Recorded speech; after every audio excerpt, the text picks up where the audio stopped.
Hey, what's going on, my friend? It's Jeff Newpert from ChasingStrength.com. And in today's video, we are going to answer the question, what do you do if you still look undefined after you've lost weight? And more importantly, here's why that happens and how we're going to fix it. So, little story. I first met Dave in July of 2000 when we moved from New Jersey to North Carolina.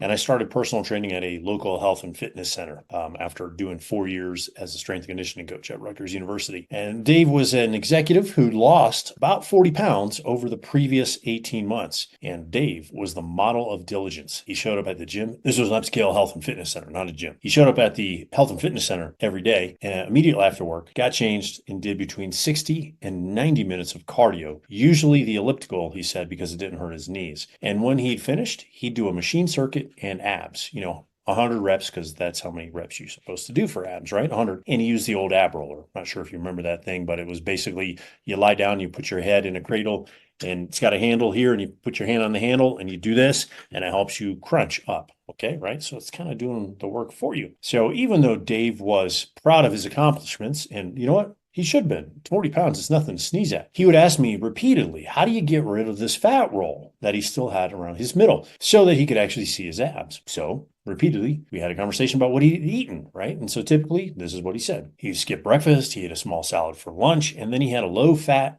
carbohydrate-based dinner. So I gave him the following advice. 1, strength train first with the priority of building muscle. 2, then after you've done your strength training or on separate days, do your cardio and actually cut back on that cardio. And also incorporate various intensity zones each week. So 1 to 2 high intensity, 1 to 2 medium intensity, and 1 to 3 low intensity if he insisted on doing his cardio daily. And yes, we had zones back then, even though that's like 24 years ago. All right. And then thirdly, I said, look, Dave, here's what you need to do. You need to eat 5 to 6 protein-based meals each day. And, that was back when we knew, right, that small frequent meals were better for burning fat. Obviously, we got the air quotes going on there, which admittedly we haven't used here in a while on this channel. And we know research has since proven otherwise. Really, it's total calories consumed and then the quality of those calories, okay, or the consistency of those calories. Said differently. Now, at the time, I was 27. I had just done 4 years as strength and conditioning coach at Rutgers, which I just mentioned. And I was about a good solid 230 pounds, had just qualified that January for the national championships in weightlifting. And I was walking around with a solid 4-pack, with a little bit of shadow on the 6-pack. So obviously you would have thought that Dave would have listened to me, right? No, no, no.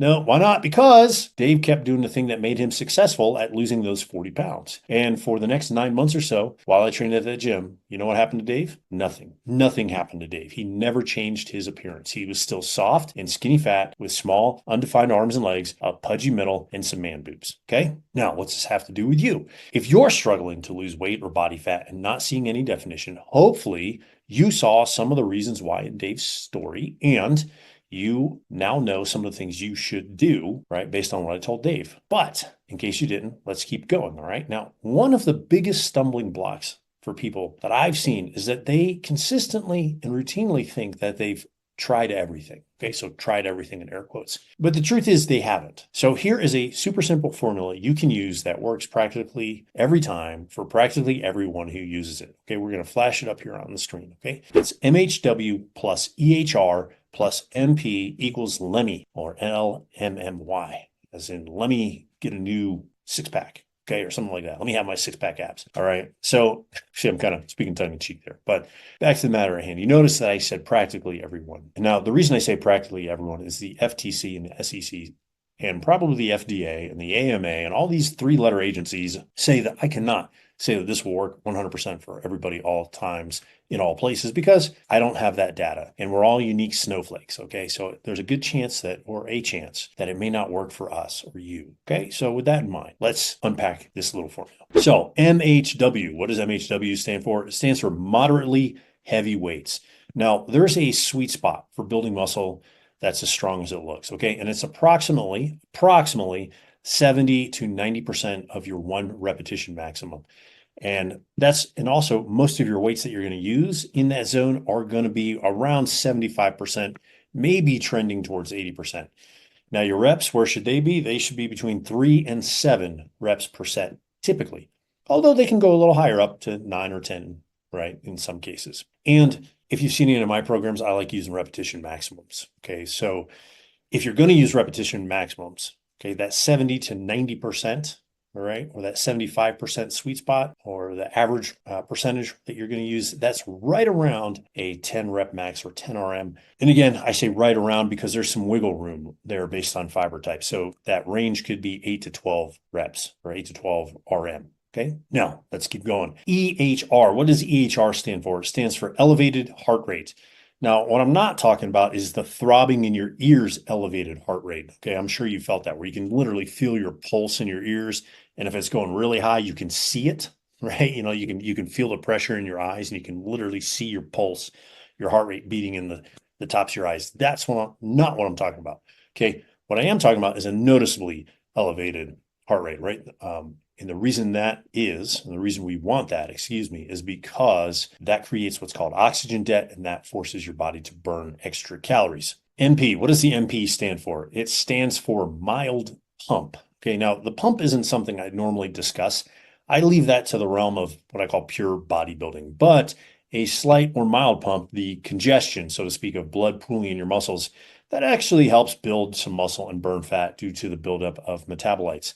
But we're not talking about a pump that is so big that you can barely move. Okay, that's not what we're talking about. Where like your arms are just swollen, right, with blood. Okay, so what we're talking about then instead is you're aware that your muscles have done some work. There's a little bit of swelling, a little bit of pump. Okay, you should still be able to move, and it shouldn't alter or change your mechanics of your exercises like an extreme pump would. All right. So combined, these things, these concepts lead to LEMI, right? As in, let me have a six pack. And the LEMI stands for lean, more muscular you. Okay. Like I said, let me have a six pack. Now, this works especially well when you slightly cut your calories and prioritize eating protein at each and every meal. Now, please notice I just said lean or leaner, more muscular you, and not jacked, shredded, hashtag beast mode you. That's not what we're talking about here, all right?